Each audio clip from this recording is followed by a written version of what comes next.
Sorry, first class, I usually have at least a person or two that has trouble.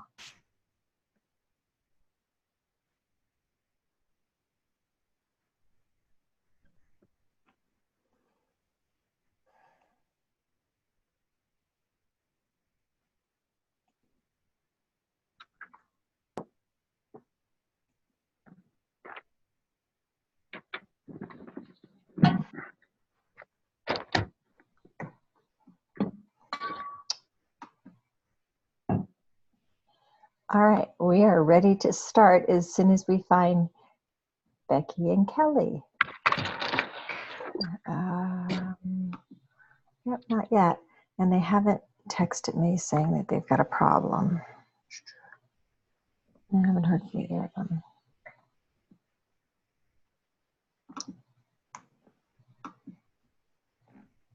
I don't know, some folks are like me and they use a work computer and maybe it could be blocking them somehow. Like I tested it a few days ago to make sure I could get in. But... Yeah, no, there's, depending on, if for your first time in, often people have some difficulty getting in, they don't log in properly, or they've got some firewalls on their work computers. So we'll give them a minute. Oh, we're still a couple minutes early. And then we'll get started. Good week in the news. My goodness, a lot of stuff happened this week. Oh, you know what? It's good practice to raise your hand anyway. Raise your hand if you're planning on using a financial calculator to do problems as opposed to using Excel. Anybody using financial calculator? How do you raise your hand? Okay. If you go to your participant, I believe it is. You go to see. Do you see how to raise your hand? Good. Okay. Now I'm going to be all messed up if you guys put in your real names instead of the names that I have. Let's see. Hand raising. Raise your hand if you're planning on using the calculator. Anybody? I plan on using both. Okay. Which one's easier? Like, because everything else is in Excel. When I was studying to take the exam to test out of this class, I used the financial calculator, but I really like Excel, so I like. Yeah, I think Excel is easier and it's a better long-term strategy unless you're taking the CFA. Yeah. But some people really do prefer using the financial calculator. So I'll show both until I get to the point where nobody is using the calculator anymore, and then I'll stop showing how to do it in the calculator. Okay. All right, Becky and Kelly, you guys in here yet? And the answer is still no. Margaret, no. Okay. Nope.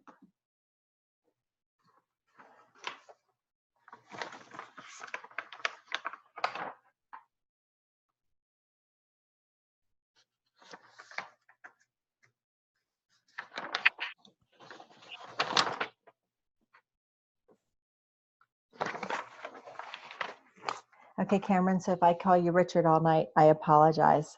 When you log in with your real names, I can't.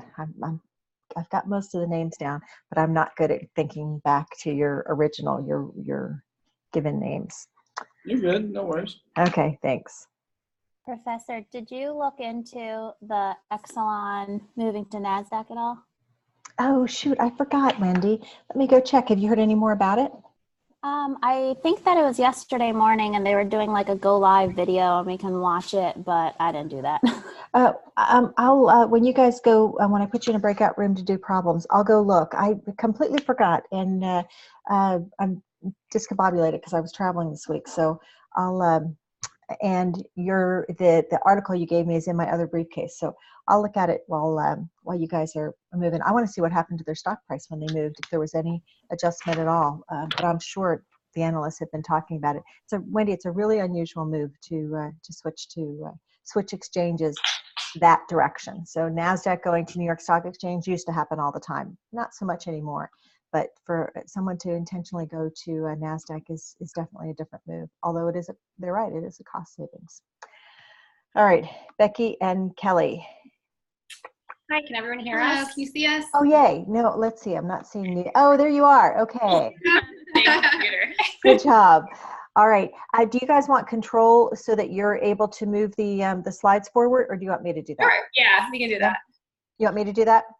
Oh, no, we can do that. Yeah, okay, so let me, and I'm on, okay, so Becky, it's yours. So let me give you rights to move.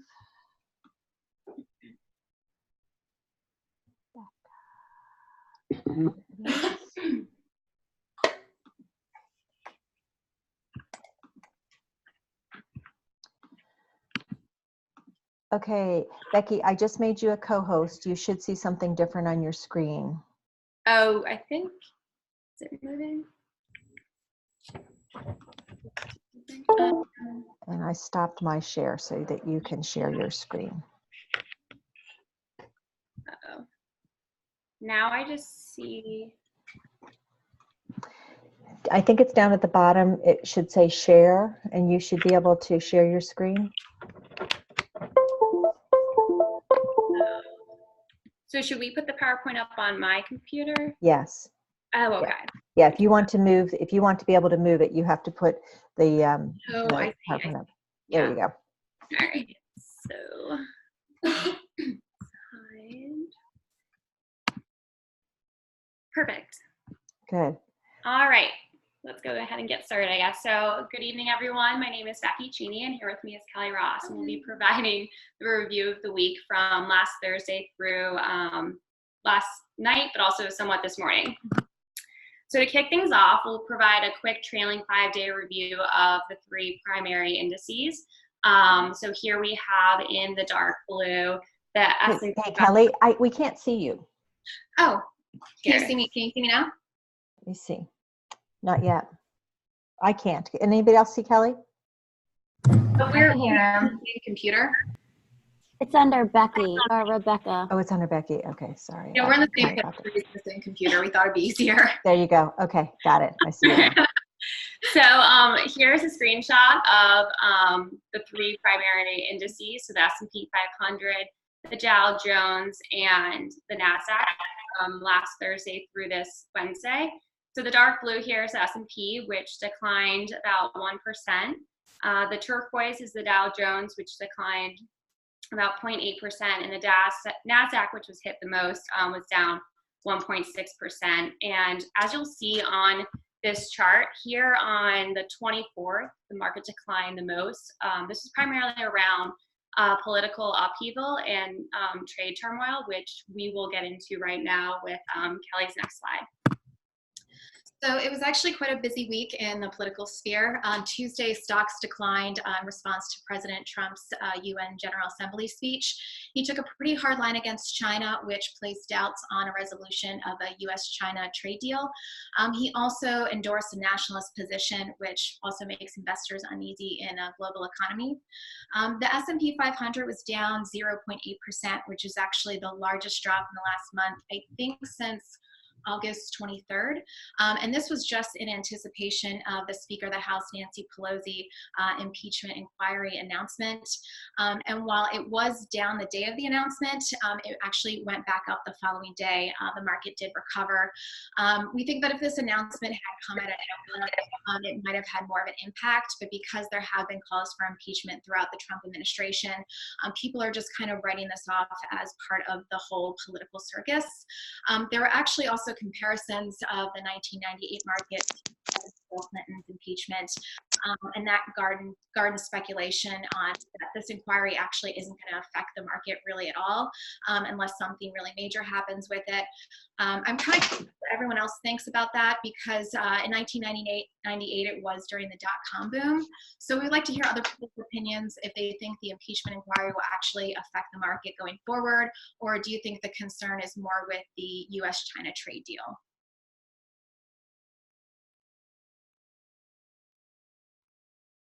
Anyone have any opinions on that? Hi guys, this is Wendy. I think it's probably more to do with the China trade deal, because to be honest, the whole administration, there's been so many, I guess you want to call them mini scandals along the way, that this I don't think is as shocking as, you know, some might think, which is exactly what you guys alluded to. So I think the deals with China would probably hold some more weight than this announcement. Yeah, I tend to agree with you. On Friday, the Chinese agricultural delegation was supposed to visit Montana, and they wound up canceling that trip. And just based on speculation on why that may have been, the market also went down because people expressed concern that a trade deal wasn't going to happen. So I think that really is the main focus and what's fluctuating the market at this point in time. Great. So also on Tuesday, I can switch the slide. Okay. So also to update kind of what we talked about last week on the Saudi Arabia attack, basically, the U.S. supplies have rose for the second straight week in a row. Saudi Arabia has actually restored its oil production capacity up to 11.3 million barrels per day, which is quite faster than expected recovery. However, they still have a long way to go. The attacks initially sent oil prices up 20%, although they dropped back down as soon as Saudi Arabia basically pledged to bring back output swiftly. The energy minister predicts output will be back to full capacity by the end of September, which is in the next week or two. Market is pretty skeptical whether that's actually going to happen or not, given the extent of the damage. But again, U.S. supplies rose more than expected this past week based off of all of this. Domestic crude oil production was higher by 100,000 barrels a day and actually reached an all-time record high of 12.5 million barrels per day. So this is something definitely to watch in the next week. Great. Also on Tuesday, the Fed injected an additional $105 billion into the markets. As was touched on last week, the Fed began issuing market repurchase agreements. And as a quick reminder, a repo is essentially overnight lending of cash in exchange for securities. Those securities are then held as collateral until the cash is returned. So ties your mentioned last week that the repo rate actually spiked up to about 6%, which triggered the Fed to step in and get that in line closer to the Fed funds rate. Can anyone, just basic economics, remind us if a interest rate or the repo rate is spiking to 6%, what is that telling us about the economy, demand, cash in the system, and why we would want to bring it down?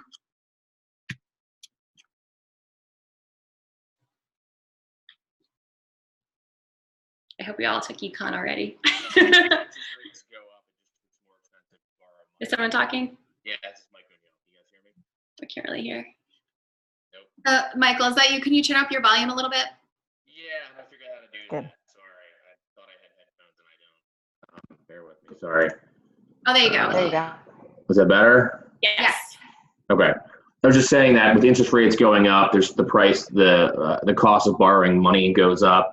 It costs banks more money to borrow money overnight, so that can have an impact on lending and people's ability to take loans, and just drives up the overall cost of doing business. Exactly. So the Fed is stepping in and injecting cash into the system so that there's more liquidity. Clearly, there's a high demand right now, which is why that rate spiked up. So they're trying to ensure that liquidity is available. And based here on this slide, you see that amongst the 105 billion, 75 was in an overnight repo, and the additional 30 was in repos expiring in 14 days. And you'll see here banks actually bid for more than was issued. So there's currently a very strong demand for these government-backed investments. And actually, they're planning to continue issuing repos every business day of around 75 billion up until they're estimating right now October 10th. And then this next slide just shows you since September 17th, the gray bar is what the bank has bidded for these issues, and then the green bar is what the Fed has issued. So you'll see September 24th, that gray bar exceeded what the Fed injected into the system. So now turning over to the hot topic of WeWork. So many of you may have seen that on Tuesday, WeWork CEO Adam Neumann actually stepped down. So this was done in for the best intention of the company and its future. So the new two CEOs here are Artie Minson and Sebastian Gunningham. So Artie is the finance chief at WeWork, and he'll be overseeing finance, legal, HR, and Sebastian will be overseeing marketing and technology. So in addition to Mr. Newman's step down from his CEO position, he'll actually also be giving up a lot of his control through his shares. His super voting shares have been reduced from 3 to 1 to 10 to 1. And amidst all of this, the IPO is now expected not to take place this year. And essentially, a lot of conversations were held this past week regarding this event and whether Adam could continue as CEO. But with the strong urgence of SoftBank, they believed that it was time for him to step down amidst all the allegations of his eccentric leadership and basically neurotic behavior.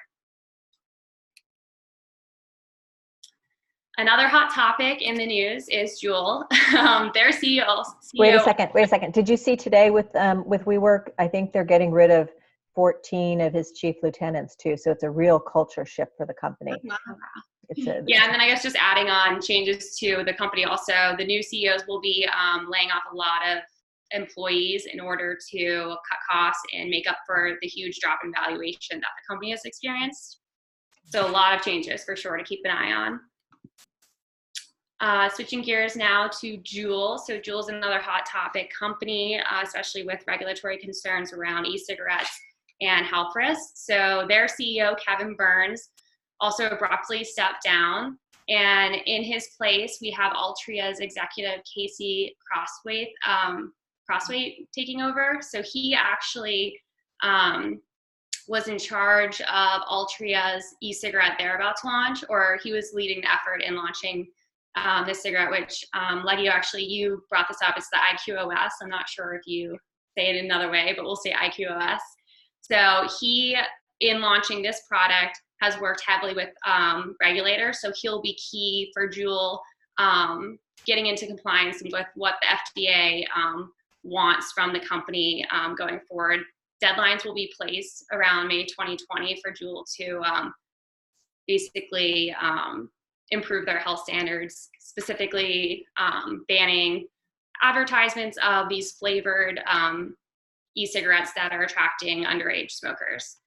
Many of you may also know that Altria has a 35% stake in Juul, so there's a lot of overlap between these companies. Altria and Philip Morris, who previously were a combined company about a decade ago, they split and were recently considering merging together, but amidst all the turmoil that's happening in the regulations, they've decided, let's just stay separate companies and let's focus on the launch of our new IQOS e-cigarette, which is actually FDA approved. Look at the turnaround on this company in just a couple of short weeks. So Juul was so powerful that you had two companies that split apart looking to combine in order to benefit from the value of Juul. And now they're talking about potentially banning Juul and banning e-cigarettes in the US entirely. So there goes that merger. Just the shift has been just so dramatic so quickly. And they're crediting Wisconsin, I think, with having first discovered the connection between all these lung diseases and the e-cigarettes. But the shift in what's happening with the e-cigarettes was just dramatically quick. And this was such a good chance for you all to see what happened because you sort of lived it over the course of this class already. It's pretty amazing.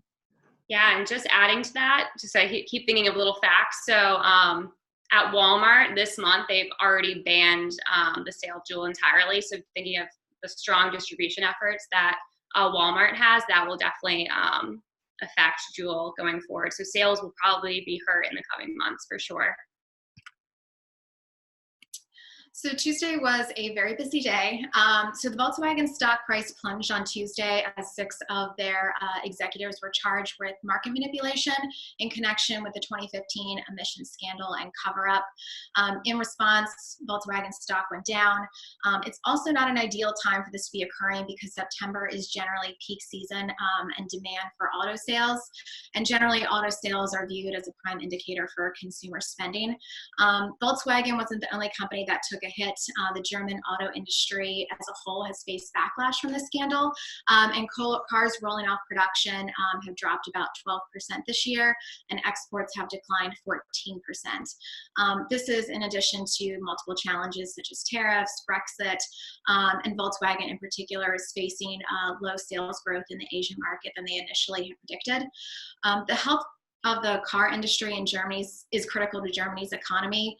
It sustains 820,000 jobs and contributes around 5% to German GDP. And generally 77% of the cars produced in Germany are exported. So they're trying to now move away from diesel completely and build more electric vehicles.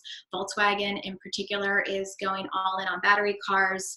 They're actually targeting 40% of electric sales by 2030, but of course that requires a lot of technology, which requires a lot of investment.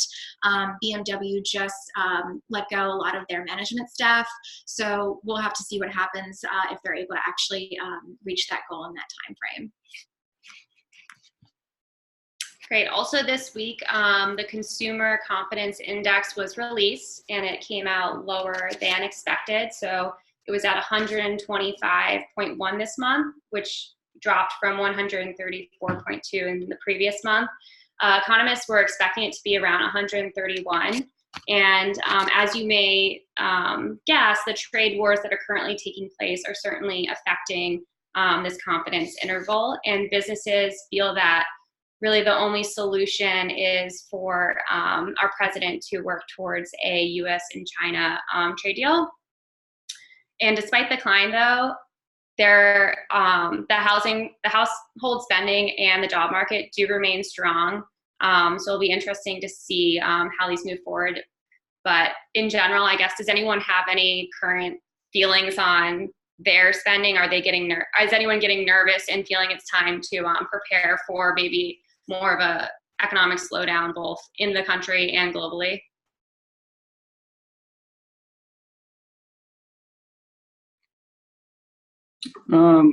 This is Cameron. I had some thoughts on that. So I feel like part of this has to do as a reaction from when the Fed lowered rates last week. And the last time that the Fed lowered rates was when obviously we had like the recession and everything like that. But I think it just is a signal that the reason why they did that is being kind of misconstrued. The economy right now from consumer spending is like still pretty good, but it's actually the business spending that's down, which kind of ties into the repo loans that you mentioned earlier. So I just feel like it's kind of more of a just panic of people not really understanding why the Fed dropped the rate, and they just see it as a sign that the economy is doing poorly, and it brings them back to memories from the recession. Yeah, I definitely agree. I mean, us consumers definitely react to news pretty quickly. But based on household spending and the job market, we are still looking to be in a pretty good position. So again, it'll definitely be interesting to see how things play out in the coming months. With that, I'll turn over to Kelly, who will dive into an overview of what's going to happen next week. So next week we do have several monthly reports coming out specifically about consumer spending, which also ties into the consumer price index, and that's used by the Federal Reserve to measure inflation. So we'll see what those figures come up with next week. One thing that we kind of followed in this class is Peloton IPO. That actually opened this morning. Price shares at $29, which is considered on the high end. Initially, they thought they were going to price shares at $27. People were rather disappointed because at close of today, they were actually trading 11% down from their IPO price. So, they're calling this, they actually compared Peloton to kind of WeWorks. It's kind of that unicorn where, they're not quite sure how they're going to keep growing in the rate that they are if they're not turning a profit. So that's certainly something to watch. Also, again, any updates with the US-China trade deal and anything that's going to happen with the impeachment inquiry. That's pretty much that. Yeah, does anyone have any further questions? All right, great. Okay. Thank you. Thank you, guys. Good. Hold on, let me break one more note. I'll hand it back. Okay, let's see. Nice job. I actually have nothing to add. You guys did a really good job of covering all the big stories. Peloton was surprising. Let's see. I'm going to stop you from sharing. Peloton was surprising because it went out higher than they anticipated, but it was not a good day for the company. So that wasn't a great open for them. Anybody else have any other stories that they wanted to mention from the week?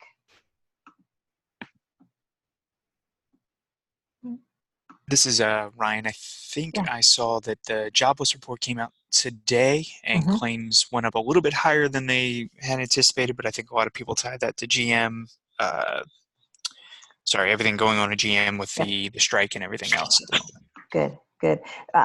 Where did the market end today? I looked at it earlier in the day and I didn't look at it at the close. Anybody pay attention to where it closed? I'm not positive. So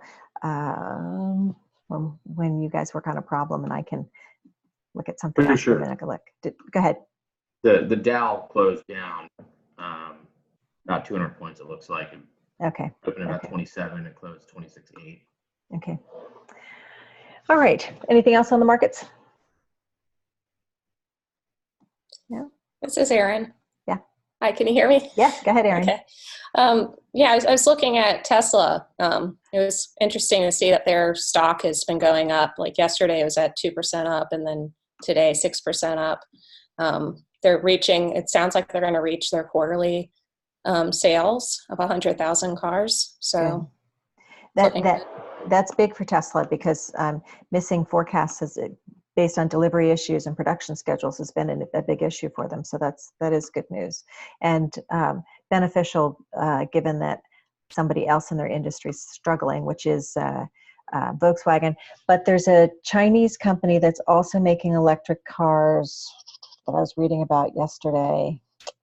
Name's not going to come to me, but they're having tremendous difficulties in producing. So whereas Tesla is successfully producing its car, albeit delayed a little bit at times in terms of production schedules, this other firm is not being anywhere nearly as successful in its attempt to compete with Tesla on a global basis. Anything else? It was a pretty good week.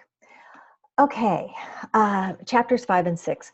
I lumped these chapters together because they're essentially the same thing. It's just we learn how to look at time value of money, and then we just keep extending how you do time value of money problems.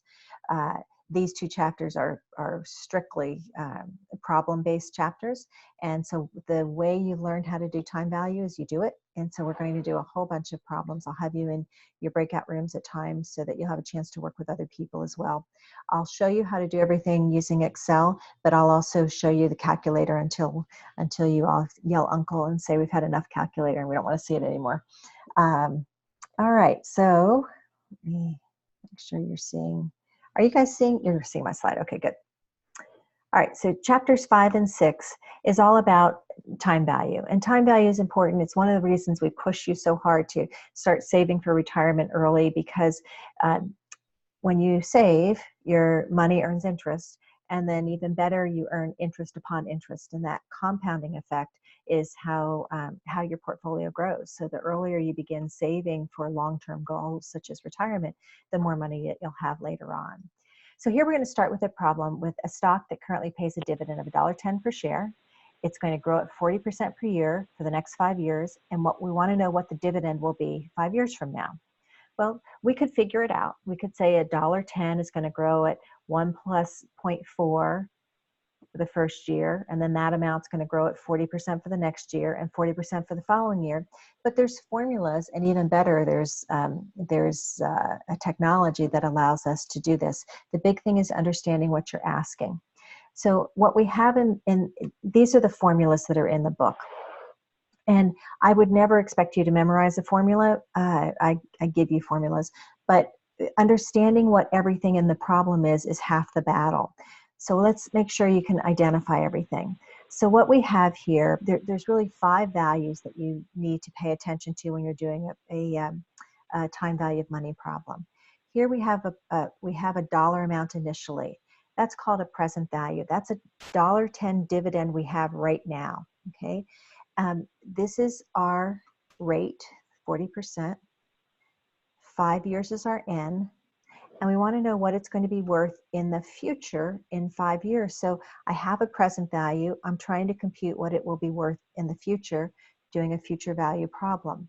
And when I do that, if I use the formula, I see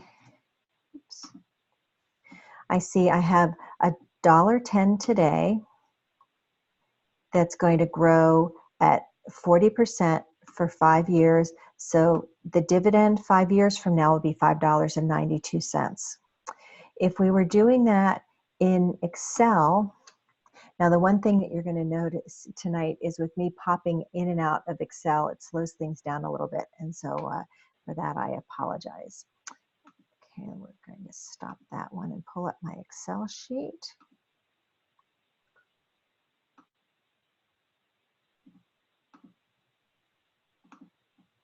So in Excel, what I would do is I would use these 5 values. And a minute ago, I told you 4 values. I added a 5th one called payment. And whenever I work in Excel, I put all 5 values in here. So the present value is $1.10. The rate is 40%. The time, or my N, is 5. The payment is 0, and I'll talk about that in a minute. And what I'm computing is a future value. And the beauty with using Excel is it tells you what the formulas need to be. So all I have to remember is its future value. So I want to compute a future value, and it tells you exactly what you need to put in. You need to put the rate first, and then comma, and then I need to put the number of periods, it's 5 years, comma, and then I need to put the payment. And I'll explain what payment is in a minute. It's 0, comma, and then I need to put in the present value, which is $1.10, comma, and then it's asking about, you know what, I'm not going to put a comma there. Then it's asking about what type, and I'll explain that in just a second. I'm going to ignore that for a second. I'm going to close the parentheses, and I get the value of 592. Now, let me show you a couple of things. First of all, the present value goes in as $1.10 negative. The reason for that is, remember when we were talking about cash flow statements and we were careful about sources and uses? That's really important with time value of money too. The present value, I'm going to deposit $1.10 today, and then I'm going to get money back in the future. So because I think about what's happening to my hands. It's leaving my hands today and going into the bank or going to be invested, and then later I'll get the money back. So present value and future value always have to be opposite signs. And that makes sense if you keep the concepts in mind. It's not going to be that the bank's going to give me $1.10 today, and 4 years from now they're going to give me $5.92. No, I've got to deposit the money initially, and then I'll get money back. So important to remember that present value and future value are opposite signs, always. Now, the payment is, what if we had the exact same dollar amount, we called it an annuity, the exact same dollar amount deposited each year. So instead of putting $1.10 in the bank today, what if I put $1.10 in the bank every year for 5 years? Then how much would it have grown to? When it's the exact same dollar amount occurring at regular intervals, that's called an annuity or a payment. And if we had that situation, we would have a value here for that payment. We don't have that situation right now. So for this particular problem, your solution is 592. Now, if I were going to use the calculator, okay, not my calculator, but here it is. Okay, on the calculator, what you're going to start with is clear everything out. And I have 1.1 negative. That's going to be my present value. My N is 40%. And I can't remember on the calculator because I didn't do a check earlier. That's my IY. It's this line right here. 5 is my N. I always put in 0 for payment if I don't have a payment, because calculators retain value, and you just want to be sure that it's not retaining an old number. And I hit compute future value, and I did the wrong thing because I put it in as 0.4 instead of 40 for my IY. Hold on, let me just check it. There we go. Okay, so on Excel you would put in 40%. On the calculator, you just put in a 40 for IY. So 40 is my IY, 5 is my N, 1.1, $1.10 negative is my present value, 0 is my payment, and I hit compute my future value, and I get 590, essentially 592. Everybody good with how we got that one? Any questions? Professor Legge, this is Mike McNeil. I'm following along in Excel, and I did the future value, and I got 592, but mine showed it in parentheses as if it was a negative. Obviously, it's. It showed it in parentheses as a negative. Then you put $1.10 in as a positive number. You didn't turn that into a negative. That's exactly what I did. Is that right? Okay. And can you please go back to Excel? So Yes. is it just each cell with a comma? Because I looked at the formula quickly and there's brackets, but I missed it when you did it. Let me pop it back up. Here we go. Okay, so if I'm computing my my future value, it equals future value, parentheses, and then you put in the rate, which is 40%, comma, the number of periods, which is time, which is 5, comma, your payment is 0 at this point, comma, and then the present value, what it's telling you here is to put it in as a negative number. It's trying to remind you of that negative number. And then I'm going to end brackets. And you probably saw it said type after that. The reason it said type is because in finance, we try to be conservative. So we presume that all of your cash flows occur at the end of the period. And that, so in essence, we know for a company, your cash flows are occurring throughout the year, but we assume they all occur at the end of the period so that we're not inflating them. Now, if you rent an apartment, you typically have to put money up front, and then you often pay at the beginning of the month. And so that's the only time we're going to use that type button if you have a payment at the beginning of the month. And I'll show you the difference in the rate. So I've got a rate, comma, a number of periods, comma, payment, comma, payment, comma, present value, comma, and then you see it says 0 for the end of the period. That's the default, and that's what we typically have, so you don't need to put it in. But we're going to say 1, which means it's going to occur at the beginning of the period. Now, are we going to expect this number to be higher or lower than 592?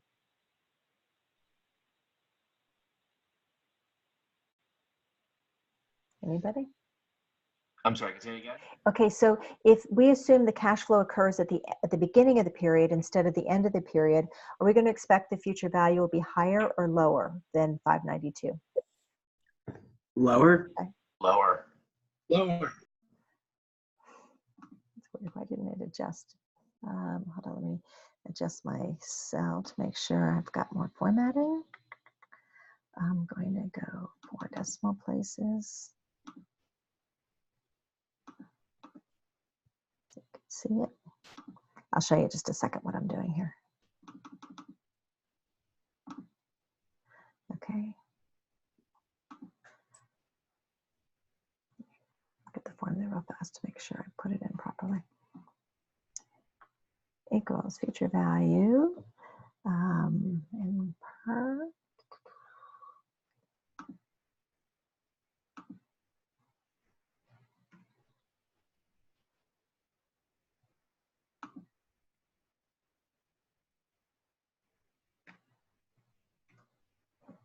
Well, now that's weird. Why am I getting the exact same answer? I didn't anticipate that.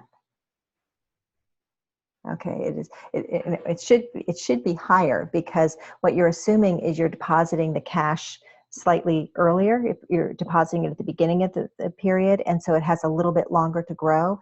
And I had to go out 5 decimal places before I could prove to you that that's indeed true. If we had a larger dollar amount, invest it for a longer period of time, it would be a whole lot more obvious. But when you are receiving the cash flow sooner, so if you're depositing it earlier, you would actually expect it to grow larger over time. Now, one thing that you just saw me do, if you don't use Excel much, if you click on a cell and you right-click on it, it will allow you to format the cell. One of the challenges we have is, especially if you haven't used Excel very much, you might come up with the answer like 5.92. Instead of clicking on the cell and grabbing that, you might just input the value 5.92 elsewhere in the problem, and you lose some explanatory information that could cause your answer to be incorrect. So I typically tell you to format the cell. If it's a currency, in this case it is, I typically put at least 4 or 5 or 6 decimal places, just to make sure that I'm able to differentiate, in this case, between a future value at the end of the period and a future value at the beginning of the period. It's a small little difference, but we wouldn't have been able to see that if we left the cells at 2 decimal places. And we're going to do a lot more of these problems. So if you're looking at this and going, Excel, this is just so complex, I don't work in Excel, before the night's over, you're going to feel a whole lot more comfortable with Excel. Any other? Can you explain that again then? Beginning of the period, end of the period? Sure. Okay. Let me, okay, so what you're assuming is if it's the beginning of the period, then I'm going to deposit $1.10 right now and watch it grow over the course of the next 5 years. If it's end of the period, I'm going to deposit it at the end of the year and it's going to grow. It works better if you think about making payments. So if you are paying your mortgage, you pay before you actually live in the house for the month. If you're paying on an apartment, you typically will have to pay first month's down and pay at the beginning of the month before you utilize the apartment. So those are called annuities due. Those are at the beginning of the period. We typically assume in finance the cash flows occur at the end of the period as opposed to the beginning. So on your calculator, there's a switch that you can do to switch between beginning and end. But for the most part, unless you're told otherwise, almost always in finance, we assume everything occurs at the end of the period. Okay. Okay, let's take a look at another problem. And make sure we understand what we're seeking. Okay, so the question is, how much would an investor have to set aside today in order to have $20,000 5 years from now if the current rate is 15%? Okay, they don't say anything about beginning and end of the period, so we're assuming it's the end of the period, so we don't have to worry about that. What are we being asked to find here? Go ahead. We're being asked to find a present value. What's that 20,000? Future value. Future Good. value. That 20,000 is our future value. Our N is 5. What's our rate?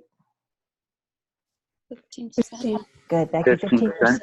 And what's our payment? 0. 0. There is no payment. All I know is that I'm going to have 20,000 a year from now, and I want to know how much I have to deposit today in order to get there. So if you were using one of the things that we're going to be doing a lot of is setting up timelines so we pay attention to when the cash flows occur. The beauty is Excel essentially sets up a timeline for you when we have multiple cash flows. But what I have is I have a cash flow of 20,000 in the future. Right. I have 20,000 in the future. Still not letting me, right?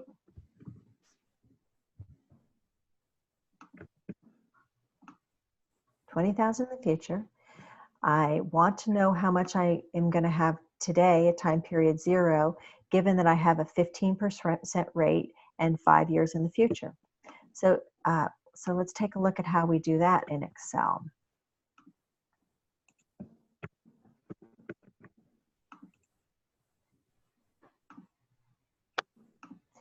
So in the last problem, what we were trying to calculate was a future value. This one, we're trying to calculate a present value. And what do I know? I know my formula is equals PV, so for present value, and then it tells me what I need. I need a rate of 15%, comma.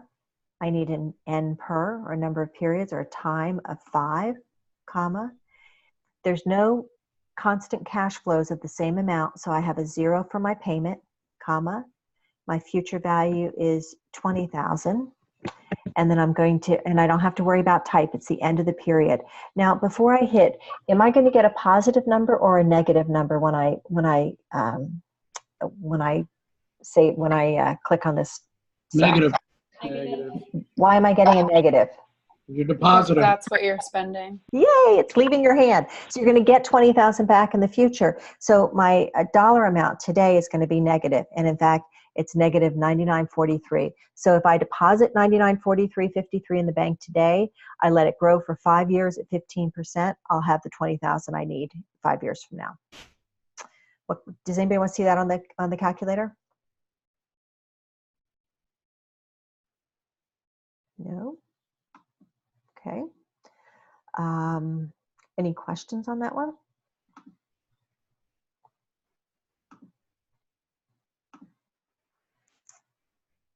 So if we had a question like on a test or something like that, do you want the present value to be in a negative, or do you want us to flip it?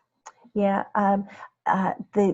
I typically don't take off for you not putting it in a negative number. The challenge you're going to have, though, is if you don't get in that habit now, later on you're going to run into problems when we do bonds, because bonds have an annuity and a future value at the end. And if you don't remember to use the proper sign, you're going to get the wrong answer. So getting in the habit now and just thinking in terms of what's happening to you personally, it goes out of your hands or comes back into your hands, so that you have the negative number set properly, means that these problems get as we get more difficult, that won't become a challenge for you. Mike? Yeah, I saw that in the equation. Louder, Mike. Sorry, I can't hear. I saw in the equation that it says that future value should be entered as a negative. You want to sort of ignore that? Say it again. It says in the problem to enter as a negative?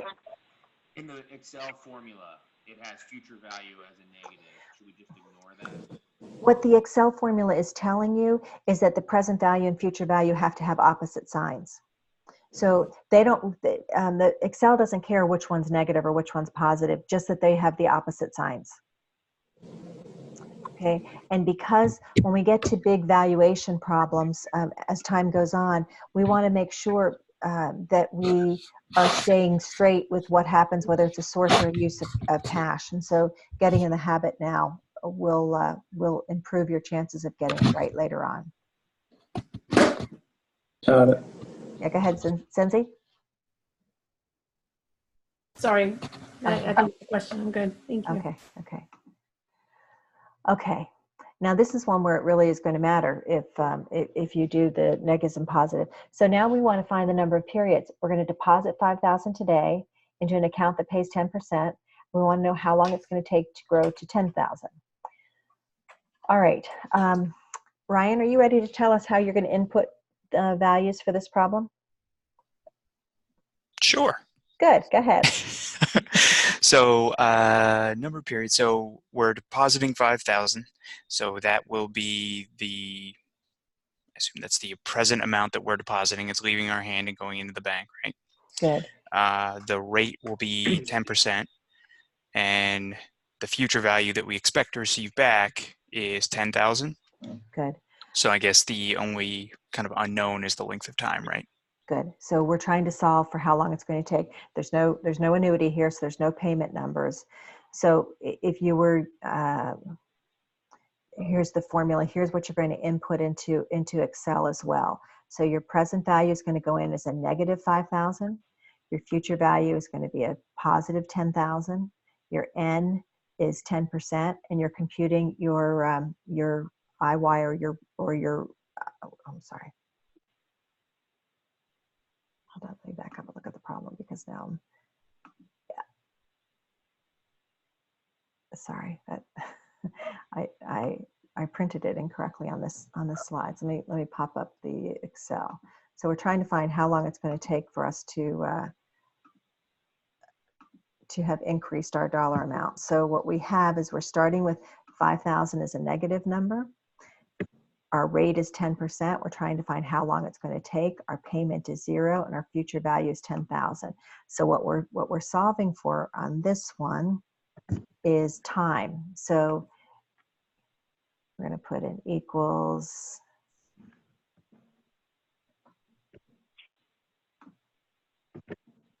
What did I do on that one?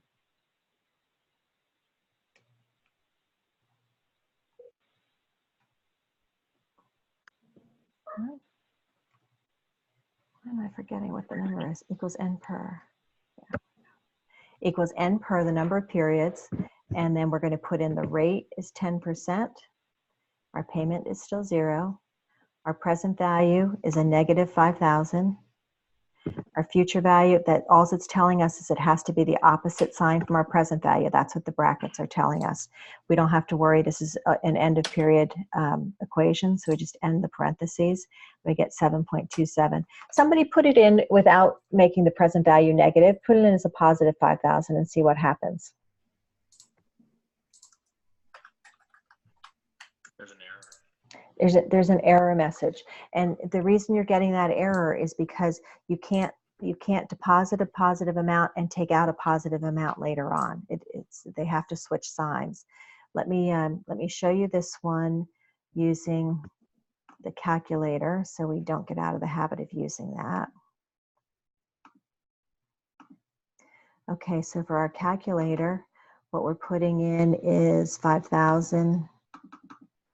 Negative is our present value. 10,000 is our future value. 0 is our payment. Our rate is 10%, which is your IY. And I'm going to compute my N, and it's 7.2725. If you're using a calculator, much like in Excel, you want to have enough decimal places. And the way you can increase your decimal places is down here under Format. So if you do Second Format, I have it set at 4 decimal places. You can set it 6 and enter there. And so that just adds a couple of extra decimal places. So just make sure you have enough decimal places so that you can get a reasonable answer. Any questions on how we did that particular one? Okay, so go ahead. The nice thing, if you can't remember a formula, up here in the formula pages, you want to go to the financials, and it will start to give you what some of them are. So, what is that to do with future value? There it is, future value. And you can use this input input sheet as well, but the formulas that we're going to be using this semester just are not that complex to just actually put them in. So just go to the financials, and it will pull up the formulas that we need. All right, let's take a look at another problem. Oh, there's one other thing I wanted to tell you about this particular problem. Has anybody heard of the rule of 72? That sound familiar? I watched it last night. What did you watch? Your YouTube videos. Oh, okay. Oh, okay. Got it. Yeah, I talked about Rule 72 there. Only when you're talking about doubling your money in a reasonable amount of time, typically about 10 or 12 years. This is kind of nice because, you get those people come up to you, probably not every day, but sometimes somebody may come up to you and say, have I got a deal for you? You can double your money in 6 years. Well, the Rule of 72 says you take 72 and you're talking about doubling your money, and you divide it by, in this case, 6 years. It will tell you about what rate you're earning. So it's about 12%. If somebody told you you're going to double your money and you're going to earn 10% on that money, well, 10% doubled in 72 years, that means I'm earning. It's going to take me about 7.2 years to double my money. It's close. You don't have to remember that formula. It's just a little trick that finance has some cool, tricky things in there. So if it sticks in your head, it's a quick, easy way to do. It only works for doubling your money, only up until about 15%. Beyond that, there's slight errors. It's an approximation, but it's pretty darn close. So when you talk about doubling your money, you can quickly. Usually, somebody will tell you, "I'll double your money in 2 years." If they really were able to do that, you'd be earning 36% interest. So you can stop and think, well, this doesn't sound too legit, because 36% interest is not a rate that I can typically earn easily. So that's just the Rule of 72. Okay, let's see. So what rate is enough? Here we have, this is a good logical problem. We've got total cost of college will be $50,000 when your child enters college in 12 years. You have $5,000 to invest today. What rate of interest must you earn on your investment to cover the cost of your child's education? This is a really nice, common kind of problem. You have some dollar amount to invest today. How much car can I buy in the future if I invest some money today and let it grow? So these are the kinds of questions that we see a lot. So Let's see. Aaron, how would you set up this problem?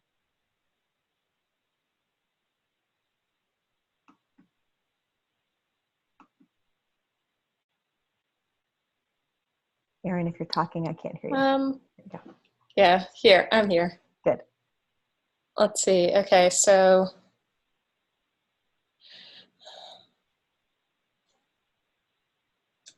the time would be 12 years, 5,000.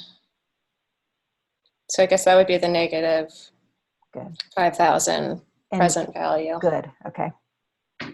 And we're solving for the interest rate.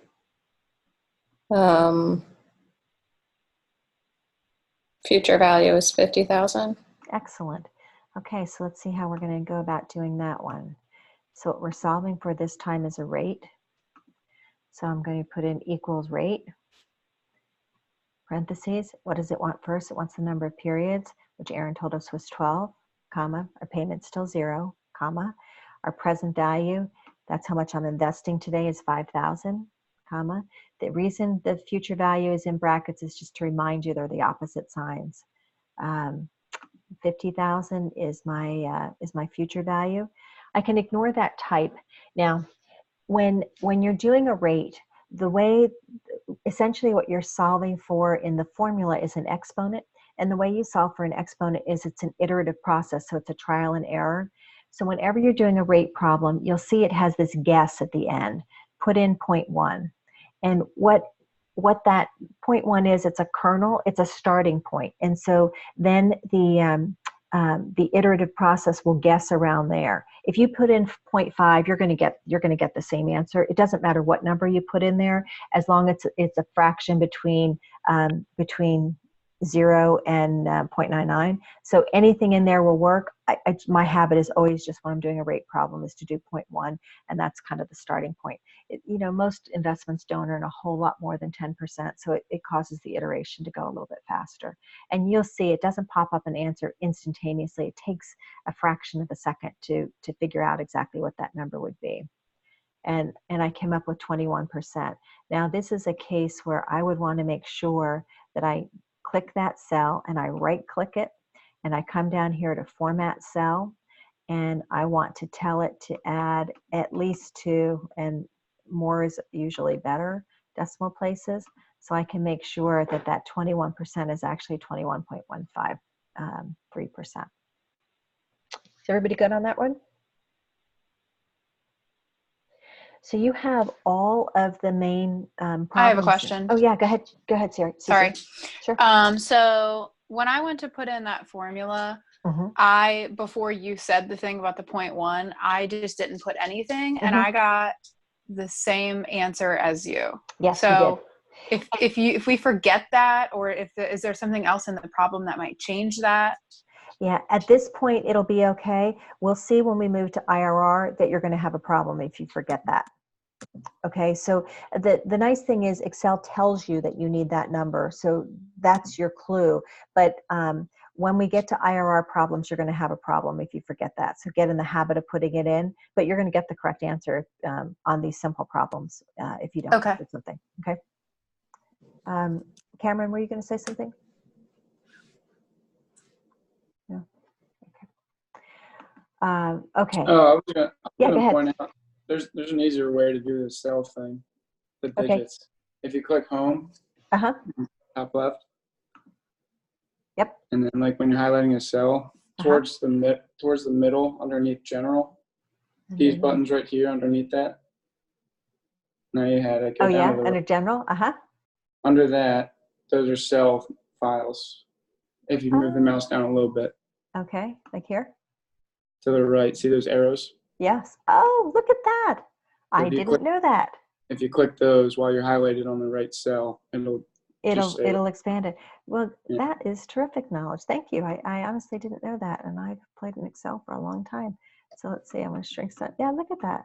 Good for you. Thank you. Thank you. Appreciate that. Okay. So those are the 4 problems that we do in finance all the time. And we're going to learn the payment ones that comes in chapter 6. So we'll learn that. We might even learn a little bit about it tonight. But if you're using Excel, you've got equals PV if you want to figure out what the value is of something today. You've got rate if you're trying to find what percentage you're going to be earning or paying. You've got time if N per, which is number of periods, if you want to figure out how long it's going to take. And you've got FV, which is future value. And as long as you remember to put equals and then one of those 4 things, rate, N per, PV, or FV, it will pull up exactly what you need in exactly what order. Get in the habit of including all 5 of those items and putting values there. And these problems are not terribly complex. It's just getting the tricks are to make sure that that your present value and future value are opposite signs, and just to start getting in the habit of doing them, and they come along pretty nicely. And this is the start of the concept that's what finance is all about. We just build on this time value pretty consistently. All right, let me give you another problem. And this time I'm going to put you in breakout rooms. Oh, here's the rate problem. Worked out if you were doing it on your calculator. Those would be your inputs. All right, so now we have a little bit of a different situation. We have an investment that's going to pay $200 1 year from now, and the cash flows are going to increase by $200 each year through the 4th year. With 12% rate, we want to know what the present value is of this cash flow stream. If somebody asks us if we'd pay $1,500 for us, would we? Okay, now this is when we suddenly need, we need to make sure that we have timelines, because you want to make sure when the cash flows are going to occur. So we have $200, whoops, we have $200 a year from now. It's going to grow by 200, so the next year we're going to have 400, the next year 600, and the next year 800. And so we want to know how much we would be willing to pay for this cash flow stream today, given that that's what the future cash flows look like, if we're able to earn 12% on this investment. So if we can earn 12% on this investment, what we want to be able to do is figure out what the present value is of each of these future cash flows. So I have $200 that I'm going to find the present value of that, discounted at the 12% for 1 year. And the beauty with present values is they're additive. Once you get them all back to the same time period, you can add them together to figure out what they're going to be worth. So I have $400, and it's going to be, that's a future value for 2 years, earning 12%. $600 is a future value. I want to know the present value of that. If I get $600 3 years from now, and I've earned 12%, and then $800 pulled back over 4 years at 12%. So when I calculate all of those present values and add them together, it turns out the value of that is $1432. So that says if I can get this deal for less than $1432, it's a good deal and I should be interested in taking it. But if somebody's trying to charge me more than that, it's not a good deal. Well, what are they trying to charge us? They're trying to charge us $1,500 for it. So this isn't a good deal. Now let's take a look at this in Excel so you see how nice these problems work when you can utilize Excel. So in Excel, what I need to do is I need to put a timeline. So much like the horizontal timeline we just used in PowerPoint, we just do a vertical timeline. So I start with my year 0, 1, 2, 3, 4. My cash flow in year 1 is $200. My cash flow in year 2 is going to grow by 200, so it's going to be 400. The next year it's going to grow by another 200, so it's 600. And the last year it's 800. Well, what we're trying to do is find a present value. And we could find the present value for each one of these equals present value of the rate was 12%, comma, for 1 year, comma, payment is 0, and my future value is 200. And then the next one I could say equals, I want to find the present value of, comma, 2 years, comma, payment is 0, comma, and my future value is 400 equals present value of 12% for 3 years, comma, 0 for my payment, and a future value of 600. And finally, equals the present value of my fourth cash flow.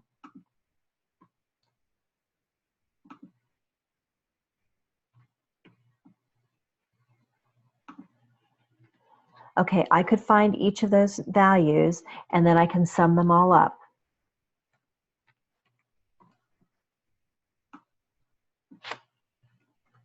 To arrive at that 1432.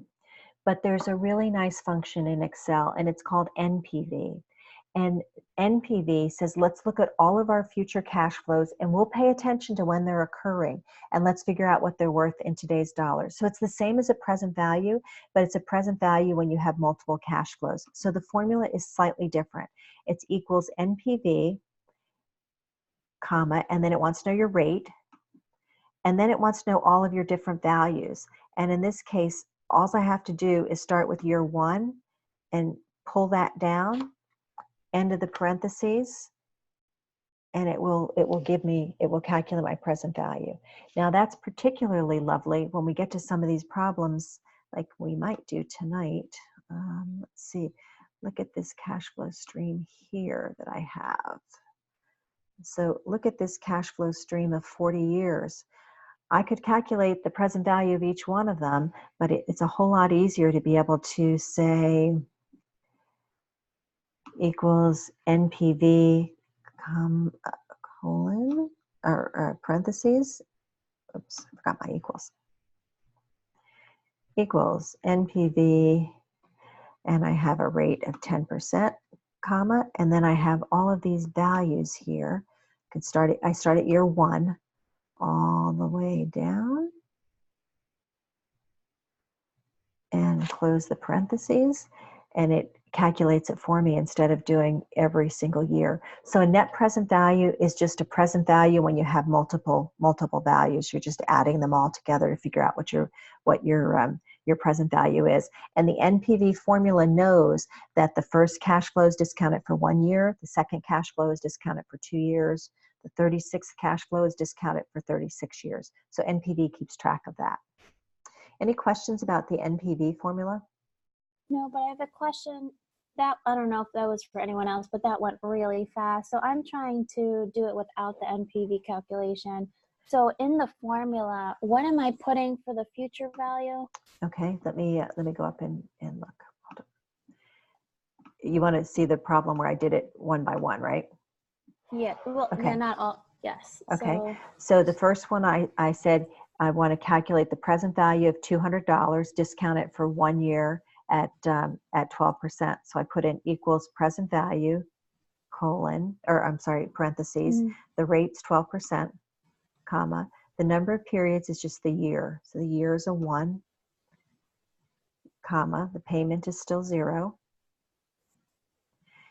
and the future value is 200. And I close the parentheses.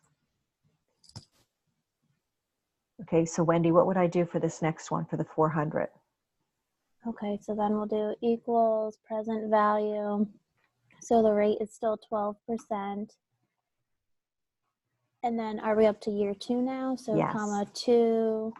And I just come over here and capture the year. And so that way it keeps me straight. Okay, then what? And then the payment is still 0. Okay. And then our FV is the 400. Good. What about type? Are we still just ignoring that? We're ignoring it because unless they tell us otherwise, it's always the end of the period. So that's just the default. So we can pretty much ignore it right now. Okay. Okay. Okay, yes. Thanks for going back to that. Sure. Does anybody else have any questions about how to do an NPV or the present value? What's like a practical application of that? Is that like, say, like a 401k where you deposit $200 in year 1, $400 in year 2, $600 in year 3? Is that what that is? Yeah, well, what if my employer deposits 5% of my paycheck into my 401k each year, and that amount's going to grow by the inflation rate over time. And I'm assuming the inflation rate's 1.5%. that would allow me to figure out how much my employer is depositing over time, and I can figure out what it's worth today. Or I could say, okay, he's going to do that. My employer will do that for the next 30 years. I want to retire in 15. So what will be the value of my 401k 15 years from now? So it allows you to look at what it's worth to you in today's dollars. If I'm thinking about leaving my employer and go to work with somebody else who doesn't deposit into my 401k, how much am I giving up if I leave my employer in today's dollars? Or And that's if your employer is upping their deposit every year, if it's not consistent. That's correct. If it's the exact same dollar amount, let's say your employer puts $5,000 into your 401k each year, that's an annuity, and we're going to get to that in a few minutes. That's a payment amount. So if it's the exact same dollar amount, we're just going to use an annuity.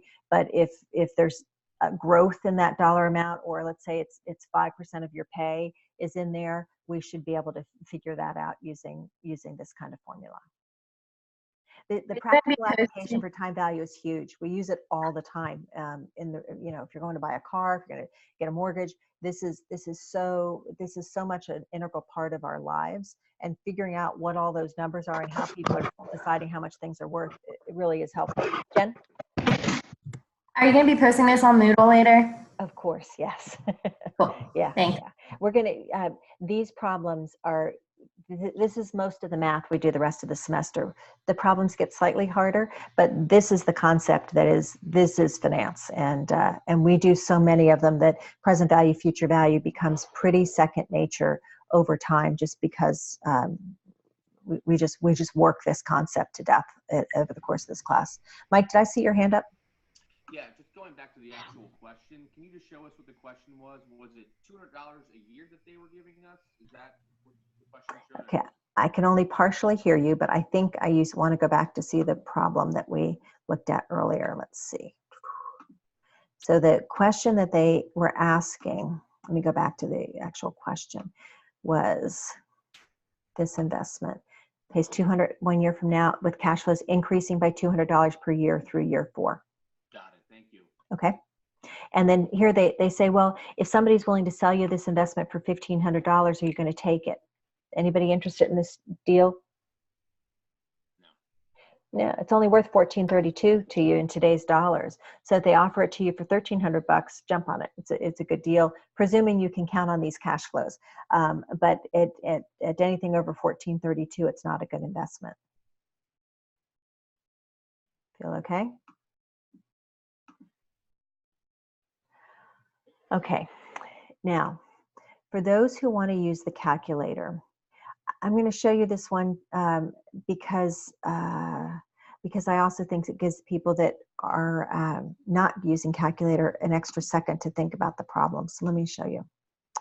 Okay, on the calculator, there's 2 sets of buttons that we pay attention to. The first one is this line, this third line, the N, the IY, the PV, the payment, and the future value. That's what we've been using up till now. But when you have a stream of cash flows that are occurring through time, you have another set of buttons, and that's this row up here, this second row. So I'm going to hit cash flows first, and the first thing you always do is you hit cash flow, and then you hit second clear work, because it's so easy to have left work in here from the last time that you worked with the cash flow number. So always try to clear it out first. And what it's asking you first is, what's your cash flow in year 0? And my cash flow in year 0 is nothing. I don't have any money today. So I'm going to hit the down arrow key. My cash flow in year 1 is $200. And I'm going to enter it, and I'm going to hit the down arrow key. And what it's saying is, how many times is that occurring? What's the frequency of that cash flow? And it's just a one-time cash flow. So I hit the down arrow again. The default is 1. Cash flow in year 2 is 400. Enter. Down arrow, and again it wants to know how frequently is this occurring. It's a one-time cash flow, so you just hit the down arrow again. Then my third cash flow is 600. Enter, down arrow. Frequency is 1, so I just down arrow again. And then cash flow in year 4 is 800. Enter, down arrow. What's the frequency? It's 1. It asks me for cash flow in year 5. I don't have a cash flow in year 5. So then I move to this line and I hit the NPV button.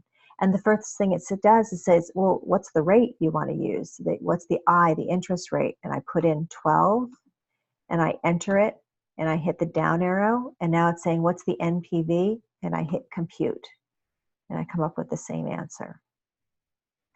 Okay, I'll do a few more of those cash flow problems over time, but I intentionally wrote out every step on this one so that you can see those are down arrows. My arrows got smaller over time because it was just a pain to keep putting those big ones in. They were moving around too much.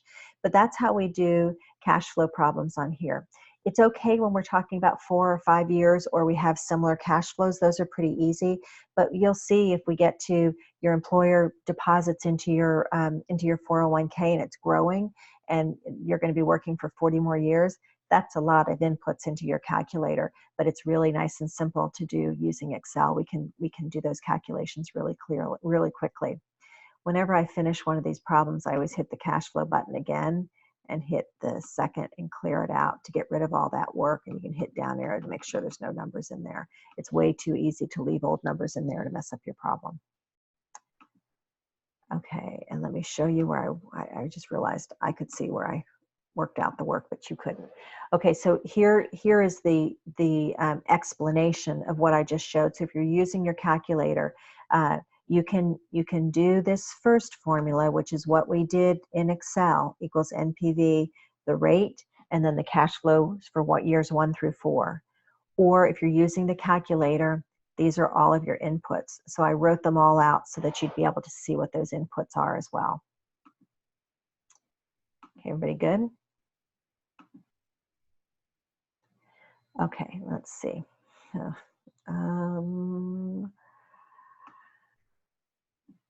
All right, everything we've assumed up till now is a cash flow that's occurring at the end of the year, and that's fine, but things don't always occur at the end of the year. Back in the 70s, when interest rates got incredibly high, my first mortgage in the early 80s was at 18%, and that was a good rate. We thought we did really well.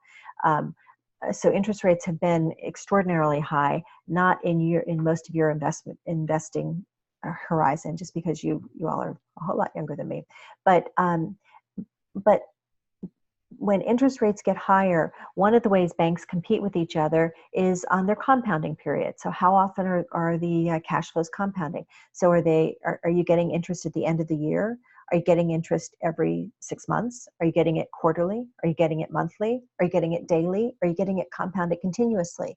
And if you think about that, if it's compounding continuously, it's just constantly adding little increments to your cash flows over time. Over the course of 5 days, that's not going to amount to much, but over the course of 40 years, it is a lot of money. So one of the things that we have to do with time value of money is look and see how much we have if we have different compounding periods. So for this problem, we're going to invest $50 for 3 years at 12% compounded semi-annually, and your investment will grow too. Okay, so first of all, what am I trying to find with this problem? Let's see, who haven't I spoken with? Devin, what am I trying to find? Future value. Good, I'm trying to find a future value.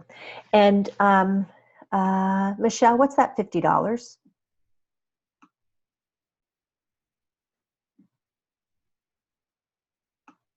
Michelle. Okay, I'm assuming you haven't turned on your mic. Here. Oh, go ahead, go ahead. The present value. Good. Okay, so $50 is my present value, and I'm trying to find a future value. Now, here's the piece that's a little bit trickier than the problems we were just doing. So I'm going to invest that $50 for 3 years, but instead of it compounding 3 times, it's going to compound twice a year. So over the course of those 3 years, it's going to compound 6%. I'm sorry, it's going to compound 6 times. So it's going to compound every 6 months. So by the end of the first year, it will have compounded twice, 6 months and 12 months. And the next year, it's going to have compounded at 18 months and 24 months, and then at 30 months and 36 months. So it will compound 6 times. And when you compound more frequently, each time you compound at a fraction of the annualized rate. So if I'm compounding every 6 months, I'm not getting 12% every 6 months. I'm getting 6% every 6 months. So it compounds twice as many times at half the rate. Let me say that again.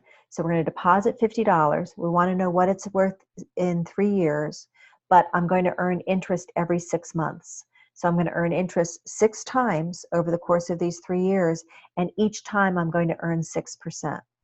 So when I input this in my calculator, my present value, I've got to deposit it today, so it's a -50. My N, and now you know why we say N per. It's number of periods. It's not number of years. It's N per. It's number of periods. So it's 6 compounding periods. And my IY, my interest rate, is 6% compounded semi-annually. My payment's still 0. So when I compute that, I get a future value of 70.93. Let me show you in Excel.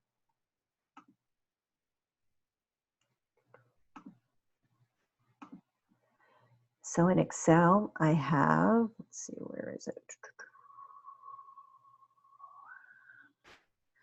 I don't see it on here, so let me just put it in. So I've got present value is a -50.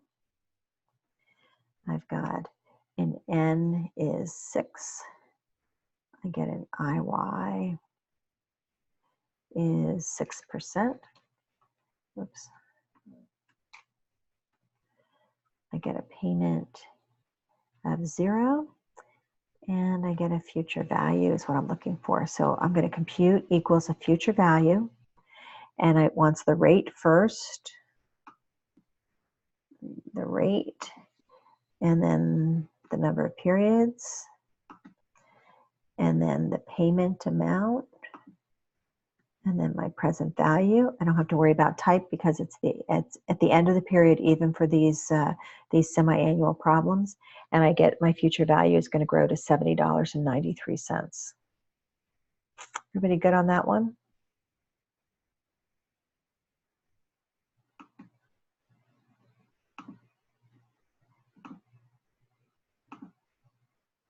So this problem is exactly what I just did. The present value is a -50. It's 3 years, but it's semi-annual, so the N is 6. The interest rate is 6% because it's 12% compounded compounded semi-annually, and I compute my future value. Okay, so this is 12% compounded semi-annually for 3 years. What if it were 12% compounded quarterly for 3 years? What would my inputs be? So 12% compounded quarterly. Raise your hand if you want to try that. And it's 3. What's 3? 3% every quarter. Okay, good. So it's 3% per quarter. Okay, anything else going to change? 12 would be the N. Good. My N will jump to 12 because if it's quarterly over 3 years, I'm going to have 12 compounding periods of 3% per period. What's your future value going to be?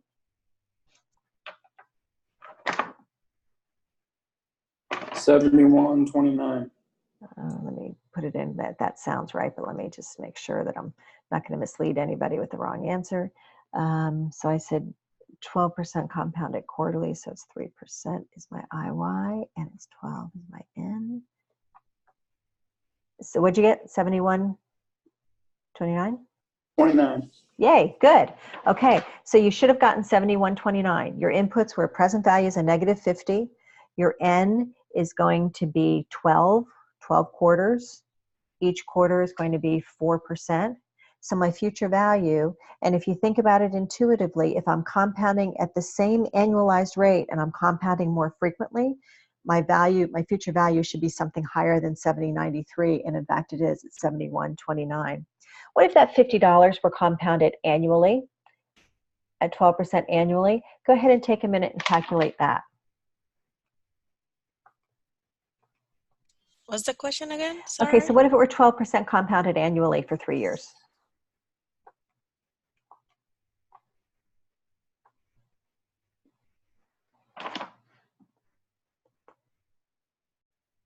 %12 compounded annually is equal to, let's see, who haven't I heard from lately? David, what would that be?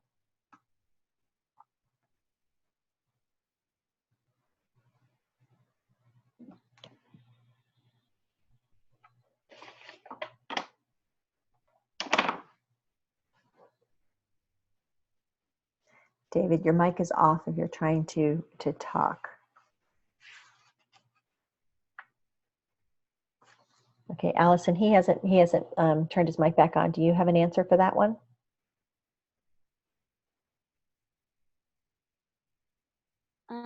Yes, 1 second. Okay.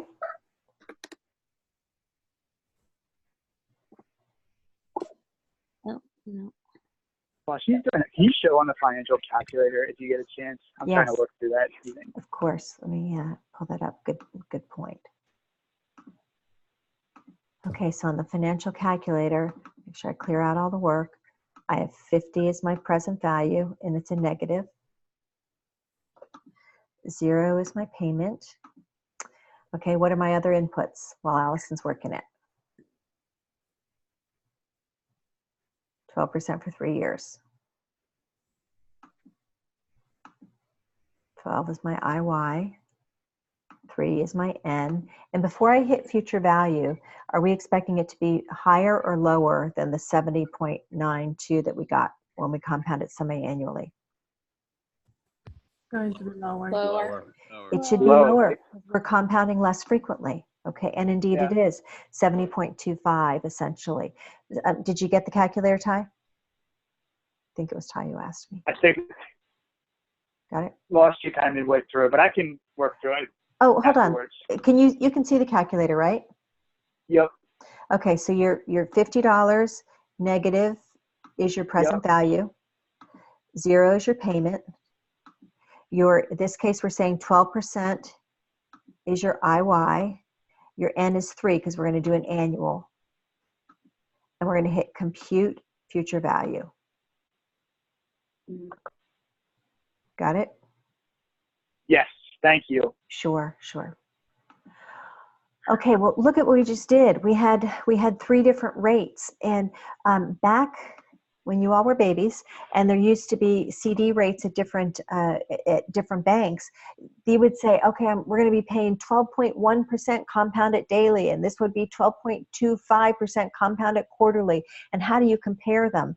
Well, the nice thing is there's a formula that lets you figure out how these are all related to each other, and it's called the effective annual rate. We can do this in Excel really easily. This is the formula for it. So let me show you this page. This is an easier way to look at it. So, so if you've got a future value, $50 plus 1 plus some rate for 3 years is equal to 70.93. And if we solve, we see that the effective annual rate is 12.36%. So 12% compounded semi-annually, same as 12, it would be equivalent to 12.36% compounded annually. And here's the official formula to do it, but for the most part, we do it in Excel. So the formula is you take 1 plus the rate divided by the number of periods that it's compounding per year, raised to that power, and then you subtract out 1 to get the interest rate. So this rate would be 19.56%. Okay, but I'll show you how to do it in Excel. You can also do it on your calculator. Okay, so the formula to find an effective annual rate is 1 plus the rate divided by the number of compounding periods per year raised to that power. And then when you come up with an answer, you just subtract 1 away from it to get to the annualized rate. And I'll show you how to do this in Excel.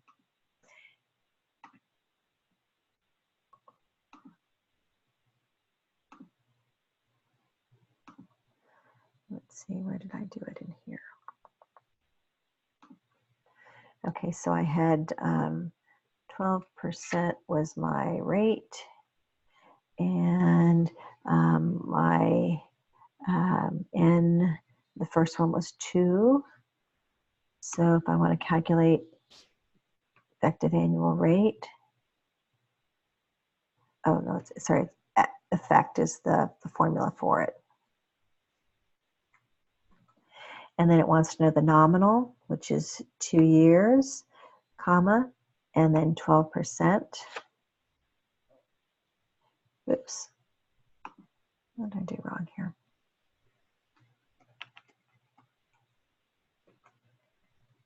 Nominal rate. Oh, I put it in backwards. Okay, it's 12%, comma, and then number of periods. and I get the 12.36%. So for the formula to get to effective rate, the wording of it is equals effective, equals effect. And then you put in your rate first, and then the number of compounding periods. If we were looking at that quarterly problem, then that n would be 4, and you see our rates jump to 12.55% because we're compounding more frequently. If the compounding was annually, it just goes back to the 12%. Okay. And just to double check, so that N per is always going to be the total number of periods, not just what you're doing within a 1 year period. It's the total number of periods per, yes, over the life of the compounding, yes. Okay. For the calculator, here's the formulas on the calculator on how to do it. It's going to be on in the slides when you pick those up. Okay, before we do this problem, and just so you know, I'm showing you all the formulas now, and then we're going to go back and practice all of the different problems a bunch. But we're going to get all the formulas down first, and then we're going to go back and do some practicing. Let's take a break, and then we'll come back and take a look at some additional problems, and then start doing some in your breakout rooms. It's 8 o'clock. Come on back at 10 after, and we'll work a few more problems before the night's over. And I'm still here, so if you have any questions, I'm happy to answer them while we're on break.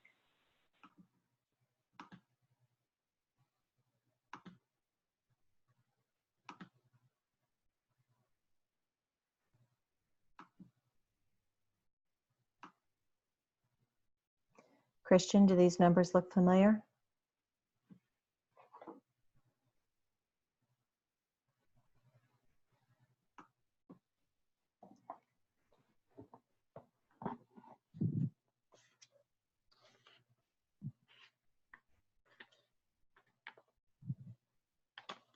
Professor Legio, are you still there?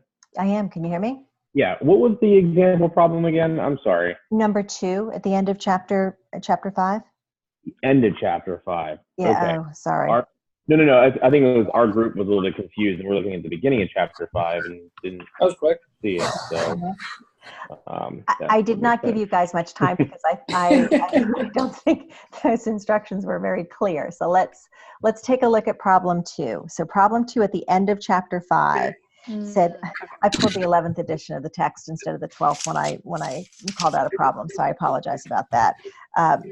But there's a lot of problems here, and before we move on to a new concept, I just want to make sure that you're comfortable, that any of these that are giving you trouble, we practice a little bit. So number 2, it starts off and it says the present value is 2328 for 11 years, earning 13%, and we compute a future value, and it's 89,2029. Yeah, why is it not letting me put anything in here? Does everybody see how we come up with those future values?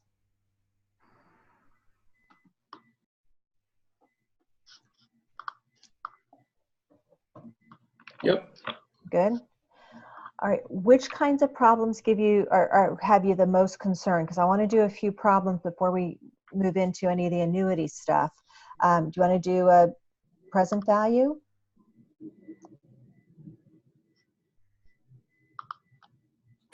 Sure, let's do one. Okay. I'm going to put you back in your rooms and take a look at number 10 at the bottom of page 147.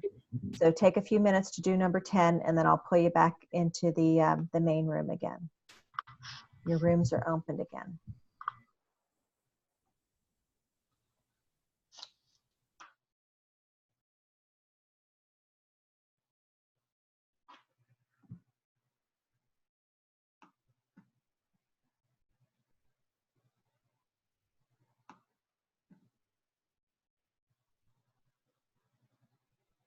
Work properly, and then the next time it works just fine. So I'm never really sure what's occurring. I think actually, go ahead.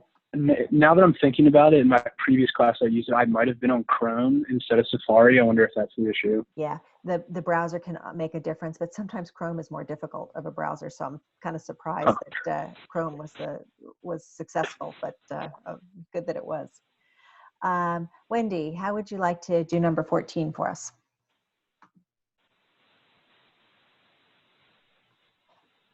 Make sure you turn your mic on.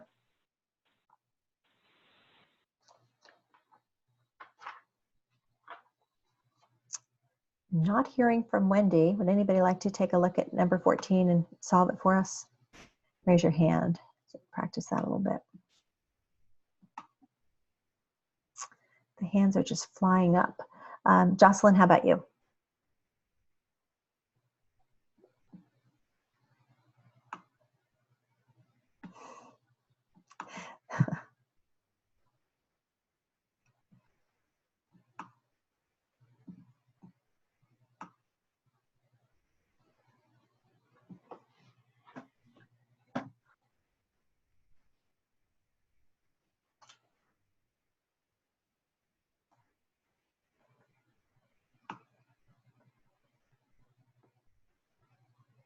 Kelsey, how about doing this problem for us when everybody's back in? What did you get for an answer? I got negative 4.46%. Okay, good. So I'm going to have you explain it when everybody's back, and they should be back in just a second. Okay.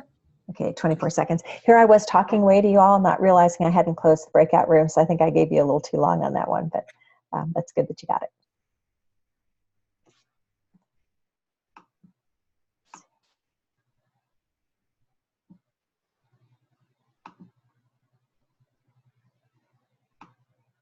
All right, they're almost back.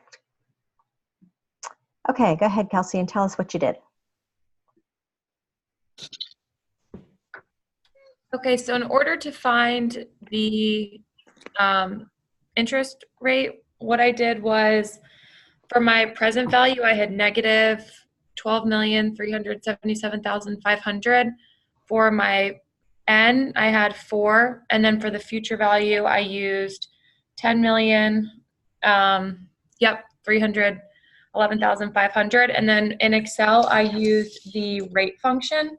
Okay. So I put it in as rate and then 4, 0 for payment, and then the present value and the future value to get negative 4.46%. Sure. And is it possible to end up with a negative interest rate? Of course. Anytime we lose money on an investment, that's a negative interest rate. So, so Kelsey did it exactly right. Any questions on that one? Before we move on, I want to show you one thing that Zazie, is that how I say it? It reminded me during the break that I wanted to show you, because in the midst of an exam, if you're not that familiar with finance, you may forget a formula and that will mess with your brain. So if you hit this function button up here, this FX, that will, yeah, see, when I'm in here and presenting, I can't create new inputs, so it will not allow me to hit the function button. But if you hit the function button and then you pull up, put in future value, write in the future value, and it will give you an example of what that formula might be. So it will say FV, and if you click on the FV, it will show you all of the inputs that you need to put in there. So anytime you can't remember a formula, just hit the FX, which is a function key, and then start typing out what you're trying to do, and it will give you any function that may resolve what you're trying to do. And if you click on it, it will tell you what that function does to complete the problem. Does that make sense? You'll probably find that helpful as time goes on, because you don't remember every function. Just remember that FX spot up above will help you get there. Okay, and let me go back and open my PowerPoint again. All right, I'm going to show you a couple. We're almost finished with what I want to cover for tonight, but I want to show you a couple more things. And then next time, we're not doing anything more. We're going to stay in chapters 5 and 6, and we're just going to hit problem after problem after problem to get this that much more comfortable. So you don't need to do any additional work in terms of chapters after tonight. We're just going to keep working on these problems.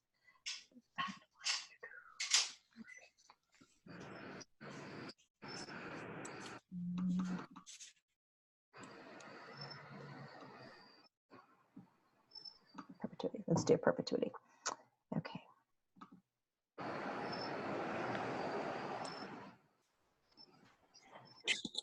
Okay. Now, we said if it's the exact same cash flow that occurs each year, that's called an annuity. But for those cash flows, that assumes they stop at some point. So if you think about your home, you're going to pay the exact same dollar amount for your mortgage, assuming you have a flat rate. Oh, if your mic's on, turn it off, please. If you have a fixed rate mortgage, you're going to pay the exact same dollar amount every month over the life of your mortgage. Well, but it has a finite life. It may be 30 years, but after 30 years, it's going to be done. But then there's something called a perpetuity, which pays the exact same dollar amount forever. And there are lots of examples of perpetuities. When companies have preferred stock, that's typically a perpetuity. And there's a valuation formula for that too. And it's fortunately nice and simple. So this problem says that we've got the British consul is going to pay £15 every year forever, and the interest rate is 10%. How much would you be willing to pay for the right to this investment? When we have a perpetuity, you're doing the same thing that we're doing with present values. You're looking at that £15 1 year from now, discounting it back to today. The £15 2 years from now, discount it back for 2 years at 10%. 15 years, 3 years, discount it back at 10%. But when you're going out to forever, the formula simplifies down into,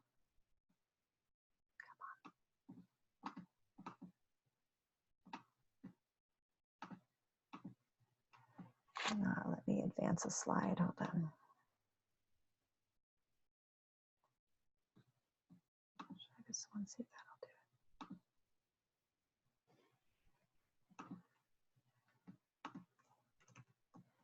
I'm completely locked up. It will not let me.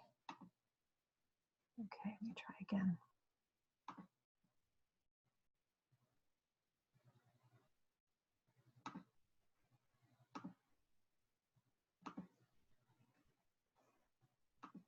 It'll let me do it as long as I don't go into presentation mode. So that £15 is on a timeline. It's being discounted back at 10% per year.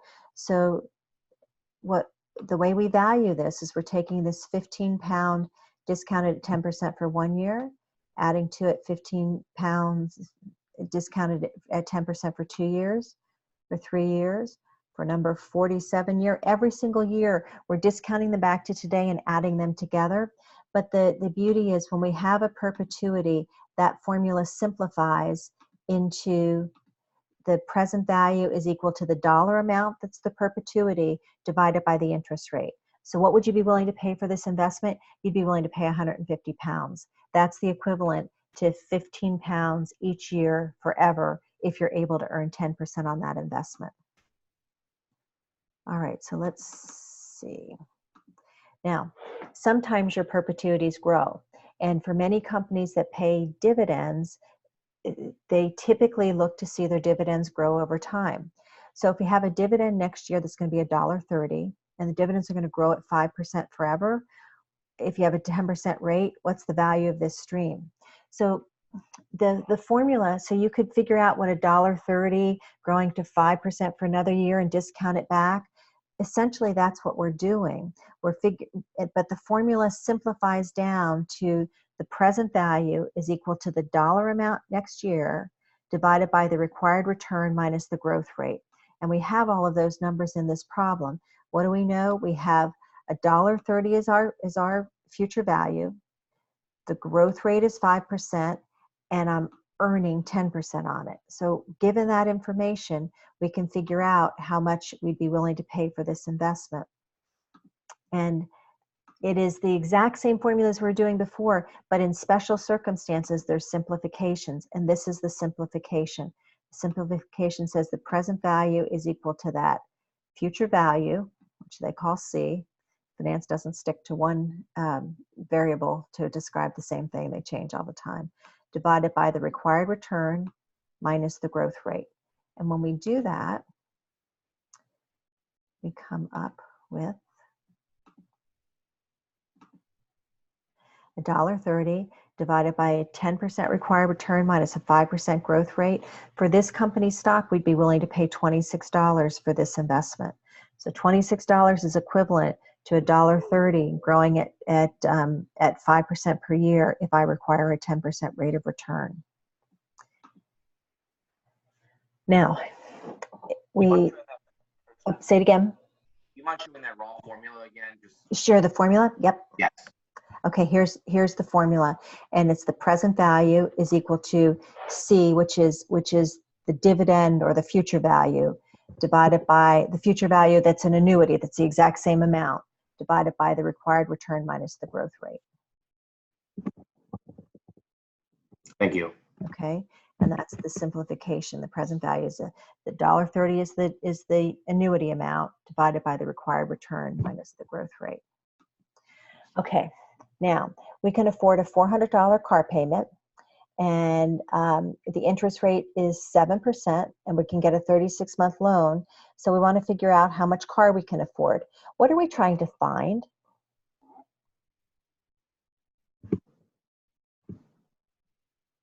What are we trying to find?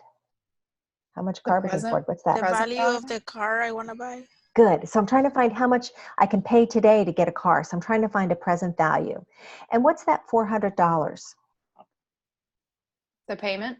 That's a payment. It's the exact same dollar amount every period. What's my future value in this problem? 0. Yeah, it could be that we think we're going to be able to sell the car for some amount of money after 3 years, but they don't tell us that. So we're going to assume there's no future value, that after the 36 months it's paid off and there's not any cash flow that we're going to receive at that point. We're just going to keep driving the car. We just don't have to pay for it anymore.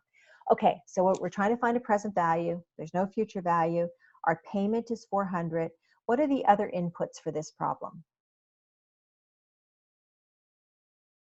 The numbers are 36 months. And what is the 36 month, Beatrix? The periods, the total periods. Good. So my end, the number of periods is 36 months. It's 3 years, but I have to make a payment every month. So it's a 36 month is my number of periods. Jen, what's my interest rate? 7%. Think again. 1.07? Nope. Minus 7%. No, but you have used that 7% every way you can. None of them have been right, but it was a really good try. Okay, who wants to help Jen on what the rate is? So you would divide 7% by 12 because it's over the course of a year. Good. Okay, this is everything has to be aligned. These are monthly payments. We've got 36 months in our loan period. So that 7% is an annualized rate. You have to divide it by 12 to get to how much car you can pay. So you're trying to find a present value. Your payment is 400. Your N is 36. There's no future value. And your interest rate is going to be 7% divided by 12. That's how much interest you'll be paying every month, which gives you a rate of 0.583. So when we do that, anybody have an answer on how much you can pay for a car? I'm sorry, so we're calculating present value or future value? You're trying to figure out how much you can pay today. Okay. So if those are the payments I make, how much car can I afford to buy today?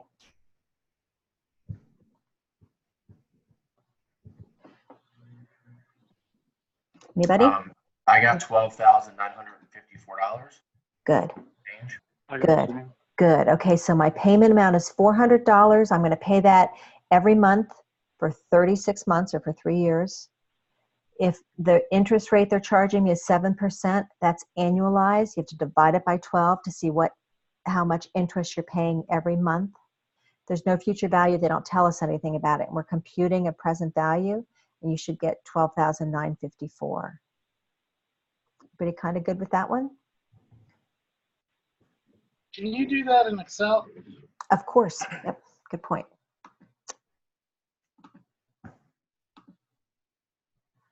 Okay, I think it's in here somewhere. I can't remember where I put it. It was 12,000 something. Well, let's just do it. Okay, so the payment right was next to you. Looks like it's in cell J18. Yeah, the cell right next to where you were. What would I do without you all? Thank you. Okay, so the payment is a negative 400. The interest rate is 7% divided by 12. So you see, I just calculated it up above and it just put it in there. The N is 36. There's no future value, and I'm computing a present value. And the formula for present value equals present value, the rate, comma, the number of periods is 36. The payment's negative 400 because that's how much I'm going to be paying in the future. The present value is how much I'm going to have to borrow today in order to get the car, or the value of that car today. Payment, comma, 0. And I get the 12,954. Good on that one? Professor, what if you don't put in anything for future value? It's like similar to payment. Should you still put in the 0 no matter what? You don't have to at this point, but you're going to see when we get a couple of chapters in, you're going to get the same answer at this point, but a few chapters from now, it's going to be a problem if you leave one of these values out. So it's not going to be a problem right now. And if you were just doing this problem, you'd be perfectly fine, but it will be a problem once we get into a little bit more complicated versions of these problems. Okay, thanks. So we're just developing good habits. I had a quick question. Yeah, go ahead. So I don't know if I'm getting hung up on like the negatives and stuff, but like if we're finding for the present value, if we're going off of what you were saying earlier, wouldn't you want the answer to be negative? Yeah, well, sort of. But what we're going to have to be doing in the future is we're going to have to pay $400 a month. So essentially what I'm trying to find is how much can I borrow today? So how much am I going to get in hand today in order to buy a car?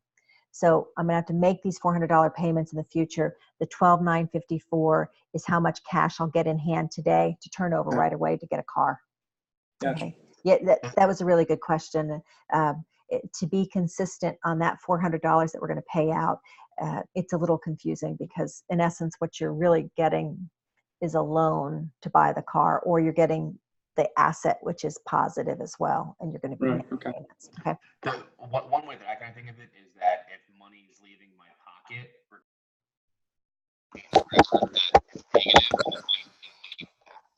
yeah. I can hear Michael. Mike, go ahead. Your Bluetooth isn't working as well anymore, so try it again. All right, I'm going to yell into my computer. That's it. No, don't yell now. You're fine again. Okay. So the way I think of it is that when money leaves my wallet, it's a negative, whether it's a payment or like a present value. Like if I have to invest something, that money is leaving me. And then if I'm getting money back in any way, it's positive. So I don't get hung up on, is it a payment? Is it a investment? Just if I have to open my wallet to put money somewhere, it's a negative, period. Yeah, that's a good way to think about it. Quick question, Professor. Yes. In this case, you're saying that we're gonna need the $12,000 to buy the car. Like we're trying to find out the value now, but if you think of this way, if we buy it now, we don't have to pay interest over the 36-month period. Yes, if you have $12,000 in your bank account that you can pull out right now, we're presuming in this problem that you're gonna have to finance it. But that's what I'm confused because these $12,000 we found taking into consideration that we were going to pay interest over 36 months. Good. So if we don't pay those interests because we get the money right now, we're not going to have to pay it.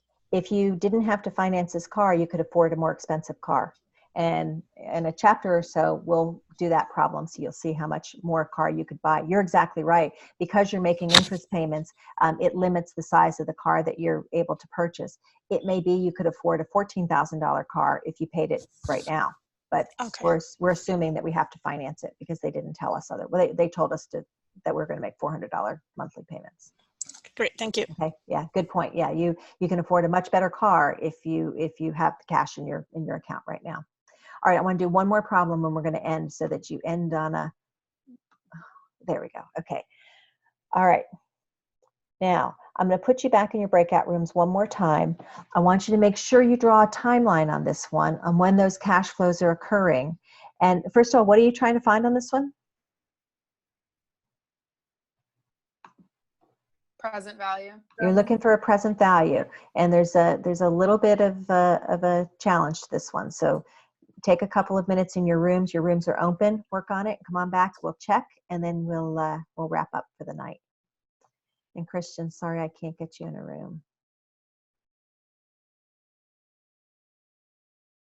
No problem. It's the last problem, and then that's it for the night.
Professor?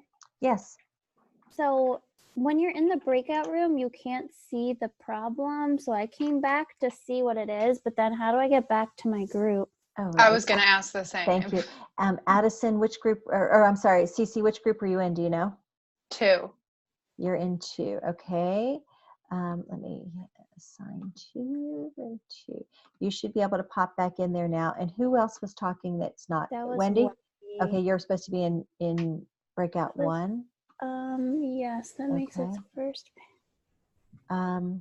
It will let me put you in a different room. It won't let me put you back in room 1. So you're going to go to room 4. And Zenzi, you're going to go. Wait, but no one had it. So I said that I'll go back and write the problem down. That's a problem. Okay, your whole group is now coming in here. Let's see if I can get them all. Okay, I'm going to assign all of you to a different room that hopefully has the problem. From today.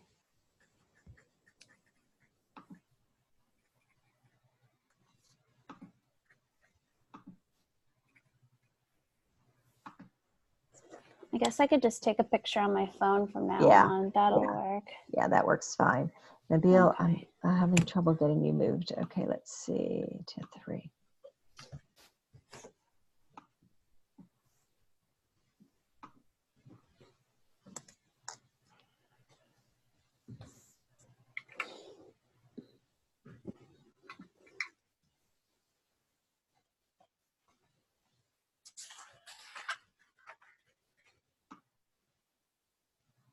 And when you draw your timeline, do you always start at 0? You always start at 0 because when you're calculating a present value, that's what you want to find is what's it worth in time period 0. So if you're doing 4 years, do you only go up to 3 then at 0, 1, 2, 3? No, because remember cash flows occur at the end of the period. You're trying to figure out what it's worth today, but the first cash flow is going to occur in year 1. But look at this problem. When's the first cash flow occurring? 2 years from today. Right. So that's the end of year 2. Right. Oh, jeez.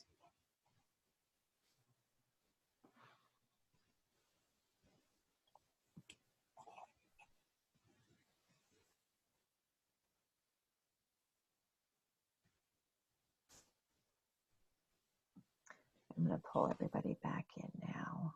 Hopefully everybody's got the problem.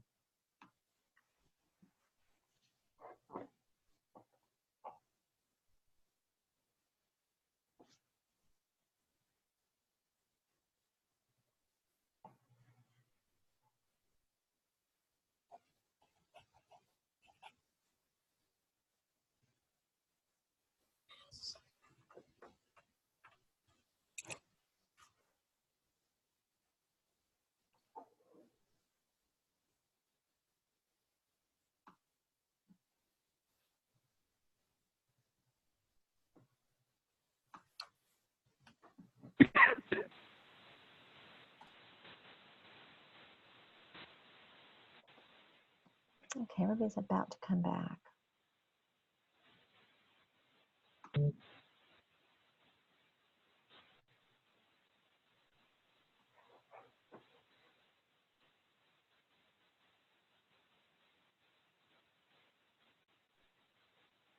All right, how did you do working on a problem if you hadn't written it down? It's a little tiny bit more complex. Anybody want to take a crack at this problem? Did you say me, ma'am? Sure. Okay. Yeah, so we took a I took a picture of it before I left the room. So what I did here was I used the present value formula in Excel. The rate of 0.09. We did M-per of 2, and we did a payment of -200. Okay. Let me talk about a couple of things. Is getting a payment of 200 2 years from now the same thing as getting a payment of 100 2 years from now and 100 3 years from now? Those going to be equivalent? No. Why not? Because of the discount rate? Yeah, because the discount rate causes that compounding effect. So you can't lump cash flows together that occur at different time periods. So we're going to get $100 for 4 times altogether. The challenge is, where do those cash flows occur? Does anybody else want to take a crack at what this might look like? I'm not worried about the answer yet, but what does it look like? That's a good try, David. Would it just be 0 for year 1 and then 100 from there on out, and then obviously 0 for year 0? And then you get 232? Close. Okay, so let's look at that. We've got a 4-year annuity that's going to make its first payment 2 years from now. So there's going to be no payments today, no payments in 1 year.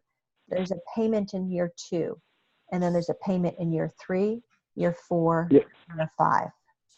So year 5. Yeah, because there's 4 payments altogether.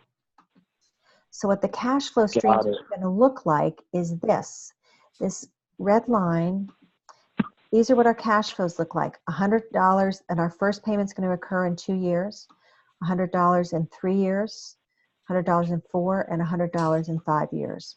And so, and this is a realistic problem. Think about your retirement savings. You're not pulling anything out for a while, so I'm planning to retire in 20 years, and at that point, I want an annuity of $2,000 per year. That's crazy.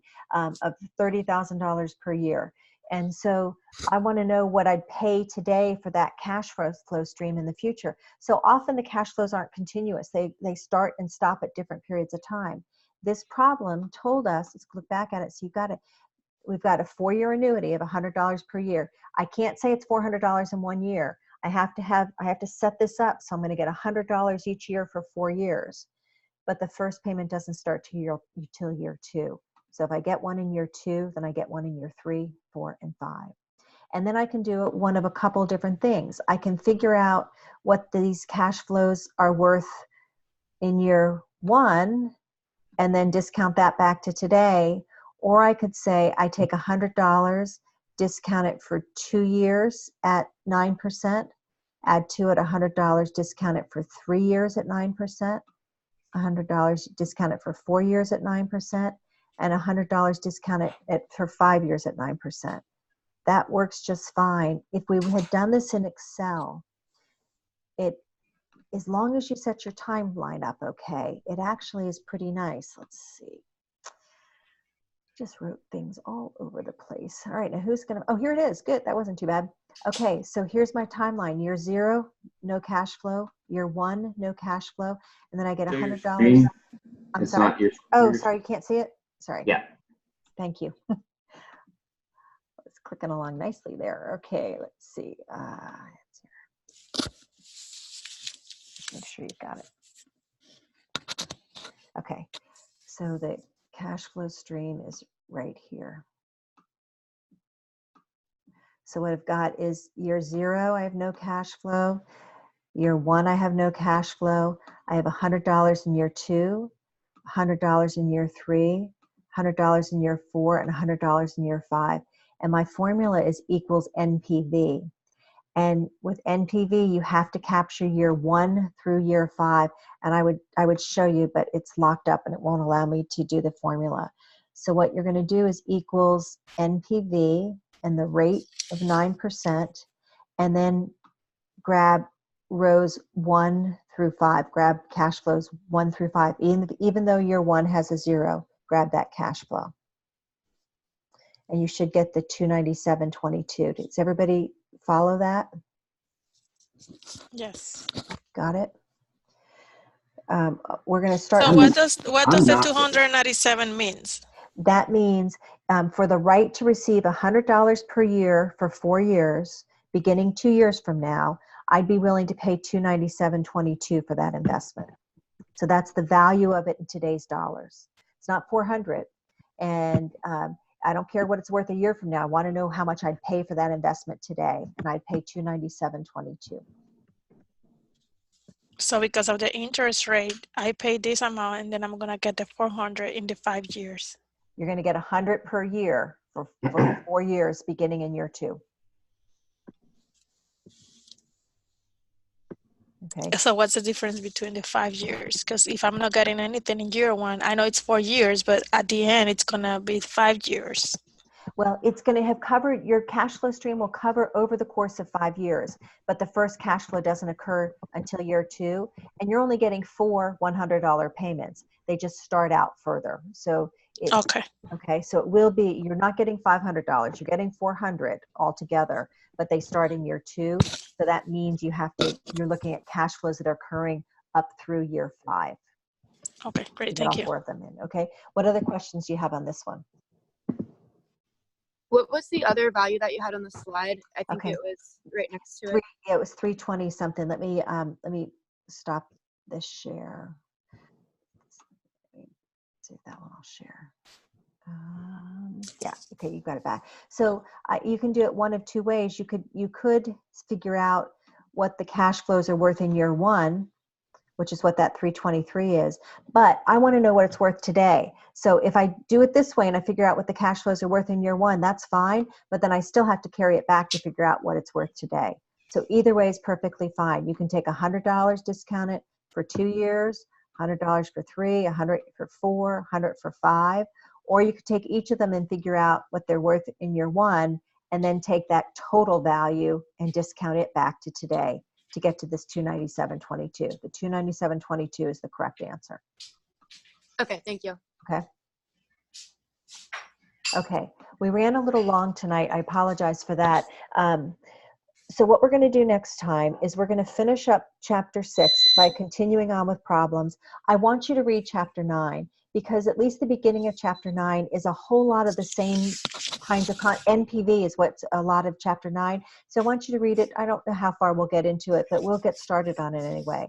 So we'll finish up 5 and 6, and we'll start on chapter 9. I would hold off on homeworks if I were you. Let's get a little bit more practice with these before you move into the homework problems, unless you just feel like doing homework. You're welcome to, but I think you'll get a little bit more confident after next week. We're in person next time in our classroom. So any questions before we wrap for the night? I think we have homework due Wednesday, right? Before class? Before our next one. Yes. October 2nd.